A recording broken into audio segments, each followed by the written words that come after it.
Sometime in the next hour, you are going to pick up your phone for no reason. Not because it rang, not because you need it, because a feeling will arrive quiet and small and you won't even notice it happening. Your thumb will move before your brain finishes the sentence. You'll look down. There will be nothing new. You'll look down again anyway. That feeling has a name. Your ancestors didn't have a word for it.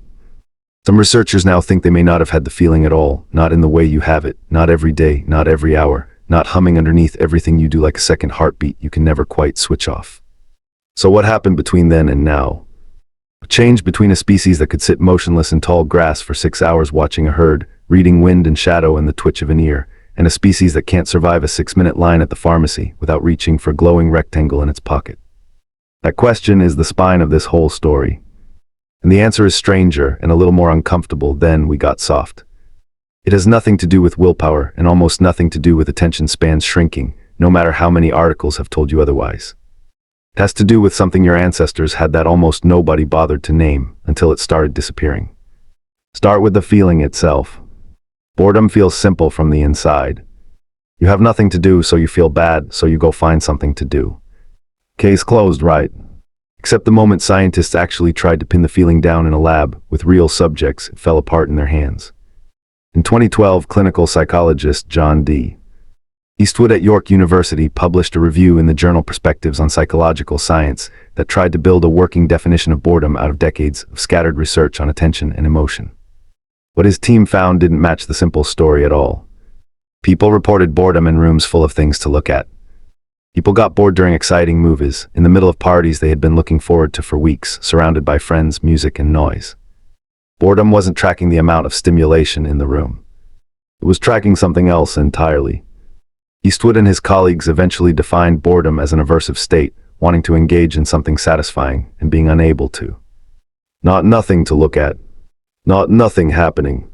Unable to engage. Sit with that distinction for a second, because it quietly breaks the story you've believed your whole life. If boredom were simply about a lack of stimulation, it would be the easiest emotional problem a human being has ever had to solve. Turn on a show, scroll a feed, open literally any app on the device sitting an arm's length from you right now. You have access to more stimulation instantly than any human who has ever lived, more images, more voices, more stories, more information than the largest library in ancient history could have held. And still, the feeling comes back. If anything, it comes back louder and more often and faster than it used to. Here's the difficulty that hides underneath that. If a lifetime of infinite content hasn't cured boredom, if it might even be making it worse, then the obvious fix doesn't work. And once the obvious fix stops working, you're left with a much harder question. What is boredom actually a response to, if it isn't a response to empty time? Easy explanation, the one most people reach for without thinking twice, is that modern life is understimulating in some deeper structural way. Too much sameness. Too many rooms that look the same, jobs built from the same 6 repeated tasks, days that blur into each other like one long gray hallway. Give people enough novelty, the thinking goes and the restlessness goes away. Hold on to that explanation. You're going to need it later. Because it's about to look a lot less obvious than it seems right now, and the thing that replaces it is not what you'd expect. Here's a strange fact to sit with first. The word you'd use to describe that feeling, boredom, is astonishingly young. It entered common English usage around 1852, popularized through Charles Dickens's novel Bleak House, where a wealthy aristocrat complains repeatedly of being bored to death by weather, music, and scenery that should have delighted her. For that, English speakers reached for a different word borrowed from French, ennui, a term that had drifted into fashionable British use only a few generations earlier. This shouldn't be possible if boredom is simply a basic, hardwired human response to empty time. A universal biological feeling should have needed a name for as long as language has existed. Yet it doesn't show up as an everyday household word until the middle of the 19th century, and, oddly, it shows up first among the wealthiest, most leisured class in Britain. The people with the most free time in Victorian society were the ones complaining about the feeling most loudly, in print, over and over. That's the opposite of what you'd expect if boredom were purely about having nothing to occupy your hours. Which means whatever this feeling actually is, it's tangled up with something more specific than simply having time on your hands. What that something is stays unclear for now. Keep it in your pocket.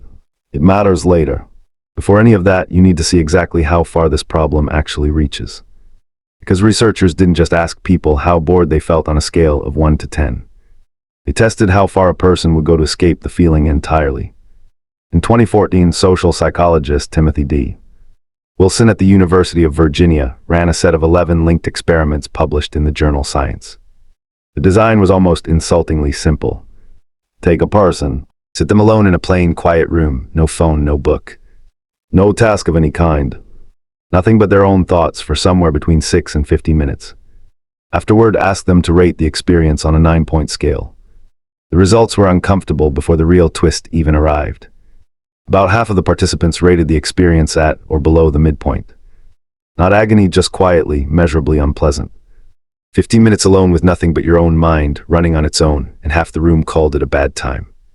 But Wilson's team pushed one step further, and this is where it stops being mildly uncomfortable and starts being genuinely strange.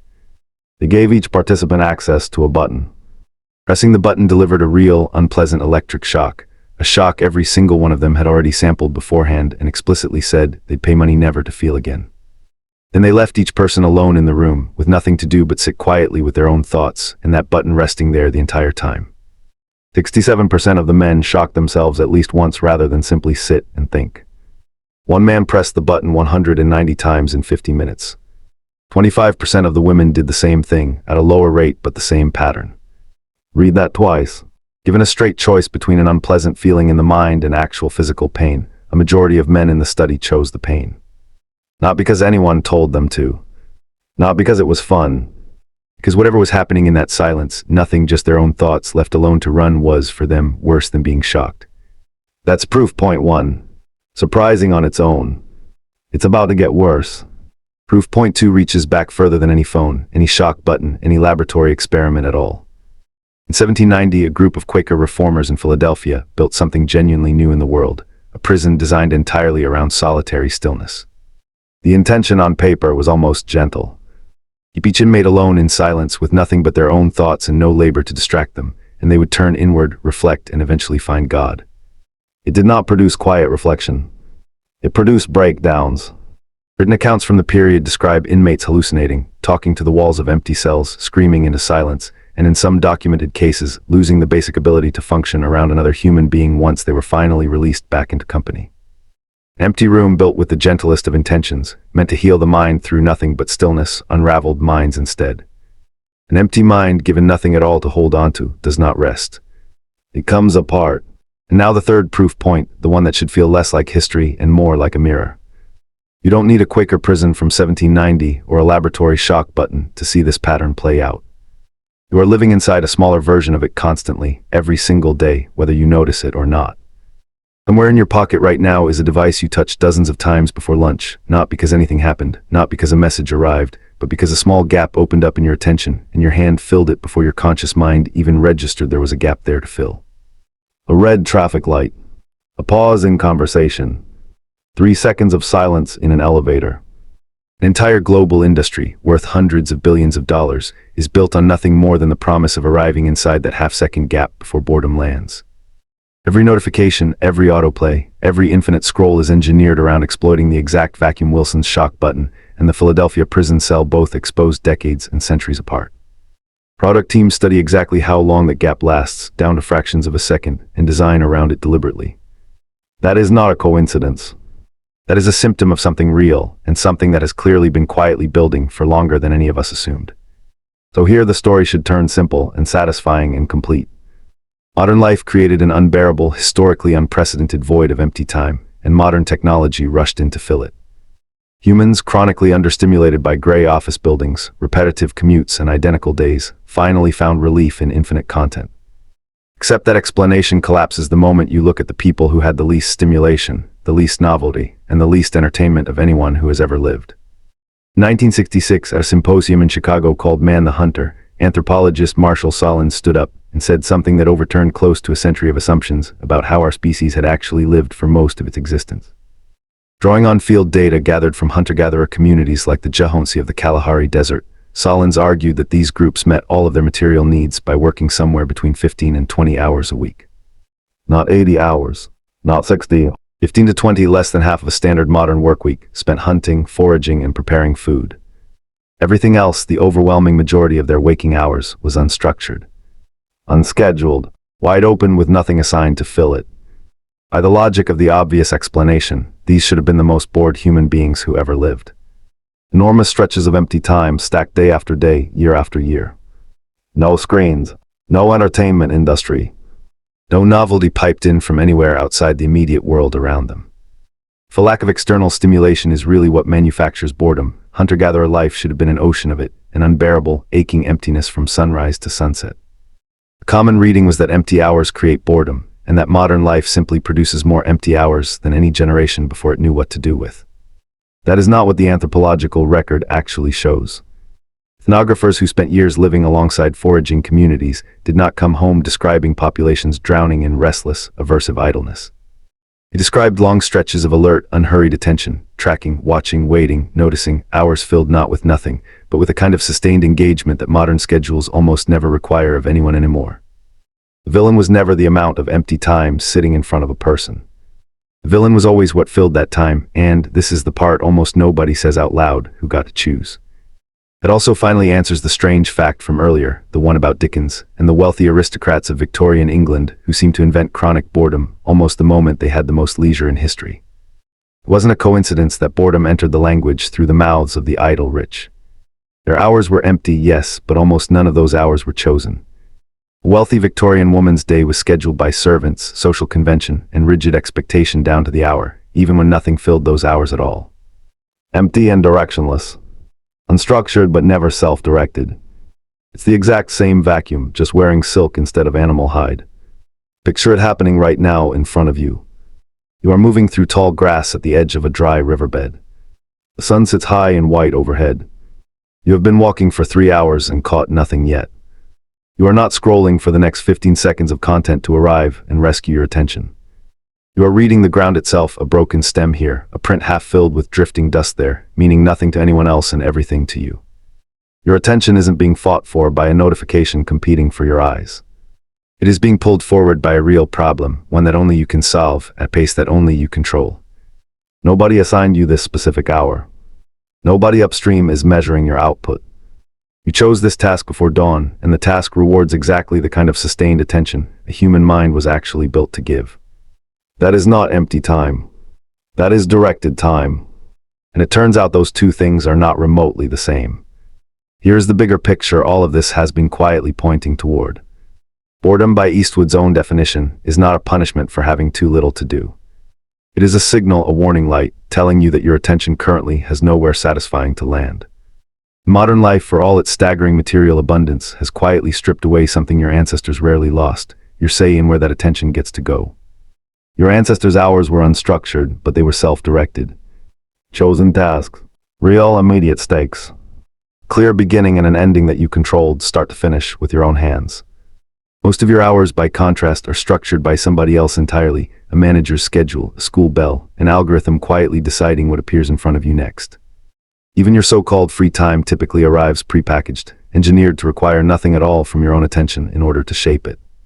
Think about how differently those two kinds of hours actually feel from the inside. Tracked animal, a solved puzzle, a fire you built yourself from nothing, each one ends with a clear signal that you did something, start to finish, on your own terms. A scrolled feed ends with nothing. No signal, no finish line, just a thumb that eventually gets tired, and a mind that never quite got what it was reaching for in the first place. You can spend 3 hours on a screen and feel afterward like you did absolutely nothing at all, not because nothing happened on the screen, plenty did, but because none of it required anything from you except your eyes. There's a name worth giving to that gap, the space sitting between the hours you fill every day and the hours you actually, genuinely chose. Call it the attention vacuum. It is not a lack of things available to do. It is a lack of things you personally get to decide to do, engage with on your own terms, and carry through to an ending that means something to you specifically. Fill an entire day with 100 small choices made by other people on your behalf, and the mind, starved of agency, not starved of stimulation, starts reaching for a shock button. Any shock button will do. A red notification badge works exactly as well as electricity once did in a quiet lab in Virginia. And here's the sentence worth carrying out of this video and into tonight. The device sitting in your pocket right now is not curing your boredom. It is the fastest, most efficient tool ever engineered for feeding a hunger your ancestors almost never had to feel in the first place, because for nearly the entire span of human history, nobody else was choosing their hours for them. So think again about that moment coming later today, the one where your thumb will move before your mind even finishes forming the thought. It won't be a lack of things to look at. It will be a small, quiet vacuum opening up, a stretch of time nobody handed you a real reason to want. Your ancestors rarely felt that particular emptiness. Not because their days were fuller than yours. Because their days, empty as they often were, still belonged to them. The shock button is still sitting there, disguised now as a glowing rectangle on a nightstand. Whether you press it is still, in the end, the one choice that has always been left entirely up to you.